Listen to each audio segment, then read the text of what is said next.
Amiibo! Competitive Amiibo play is nothing like competitive human play. In competitive Amiibo, a single move is often all it takes to completely redefine the Amiibo meta. See Incineroar's Alolan Whip, Meagunner's Missile Spam, Bowser's Forward Smash. You get the idea. These three characters have what I think it will take to warp the Amiibo meta around themselves once they release. The first Amiibo on our list is Pyra. Now, Pyra's side special is pretty large. I want to compare it to a Alolan Whip, okay? That is the normal distance of a Alolan Whip, and that's how far Pyra's side B goes. So Pyra's side special outranges a Alolan Whip. Now, I don't think it's going to be absolutely broken, because if you look at the we'll just go up to 999. If you look at the damage here, it knocks at that angle. That is like the exact angle that you want to be knocked at if you're trying to, my Joy-Con is going crazy, if you're trying to recover. We'll take it up to like 100, for example. That's really not going to KO, but it is going to beat a Alolan Whip in terms of range by far. There's really no ifs, ands, or buts about it. We'll count this as 1.5, okay? But the second one, so to speak, is Mythra's side B. Obviously, Pyra, Mythra, same character, so on and so forth. Mythra's might actually be even better than Pyra's. Now, obviously, this still outranges a Alolan Whip, as we can see by the fact that while the green Incineroar wasn't able to hit Pyra in that position, because they reset in the same position, this is still able to hit green Incineroar and actually go a little bit farther. So both of their side Bs are going to outrange a Alolan Whip. Okay? That's a big deal. There's not a lot of killable attacks that outrange a Alolan Whip and work horizontally. This is one of them. So these two Amiibo, we're counting them as one, scare the bejesus out of me. The second one that I'm really pretty scared of is Sephiroth. This one is a bit less certain, but if it happens, it invalidates so many Amiibo, okay? This is basically the perfect edge guard right here. Look at the size of this hitbox compared to the ledge. We'll do this again. Look at that. Okay, if you're on the ledge, you're going to run out of invincibility. Okay, and then you're going to get hit, and then you're going to die. If you're trying to recover, you're going to get hit, and then you're going to die. If you try to roll inwards, you'll probably end up around where Sephiroth is, which is your only option. How often do Amiibo do that? Not that often. It's basically a dice roll, and the dice are rigged in Sephiroth's favor. You may still end up making it out alive from there, but if the developers give Sephiroth the ability to use that to edge guard, recovering is done.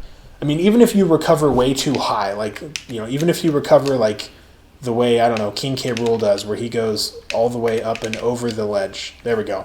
Like that, right? Or Pichu. Pichu does that as well. Even if you recover like that, you're still going to get hit by the edge of, I'm a little bit too far inwards, you're still going to get hit by the edge of the explosion from that. So, like, there's no winning, there's just staying alive longer when this thing is properly used. Really hoping the developers can put some proper AI in place for this thing, because this is going to be a terror of the meta. Now, the third and final one that I'm the most scared of in the entire meta is liking and subscribing. Okay, now that you've done that, Min Min, you kind of saw this coming probably, considering it was down to either Steve or Min Min. The range on this is ridiculous. So I've already talked about how horizontal movement is very necessary to win in Amiibo, right? Incineroar's Alolan Whip, Bowser's Forward Smash, King K. Rool's just dash attack, general forward smash ability, Ridley's side special, Meagunner's Forward Smash and missiles. Horizontal domination is absolutely necessary. Guess who screams horizontal domination? That's right, Min Min. And she doesn't just have horizontal domination. Get off the ledge. She has recovery domination as well with this thing. I'm sorry, I'm not very good at Min Min, so I can't really do it very well. You get the idea. She's got the little, I don't know, the frisbee golf thing, whatever you call this. She's got that, but then she's also got Megawatt. Oh my goodness. So let's respawn this, okay?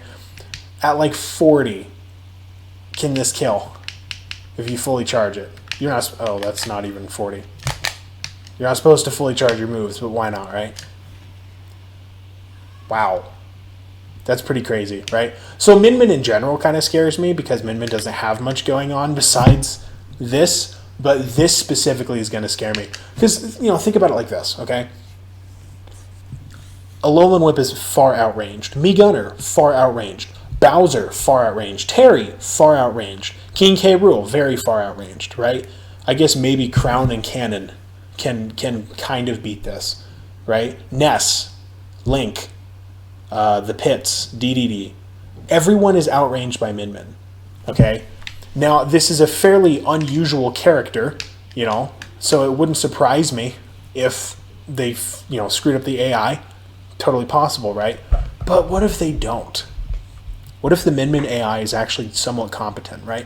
What if not only can it do the one hit, but it can also do a second one, so that even if you shield it, you're still screwed, right? Because, you know, oh, well, Amiibo Doctor, Amiibo can parry, right? Yeah, the first hit, they're not going to parry the second hit. Or if they parry the second hit, that's very unlikely. You know what I mean? So Min Min in general scares me, but specifically her horizontal moves. Amiibo!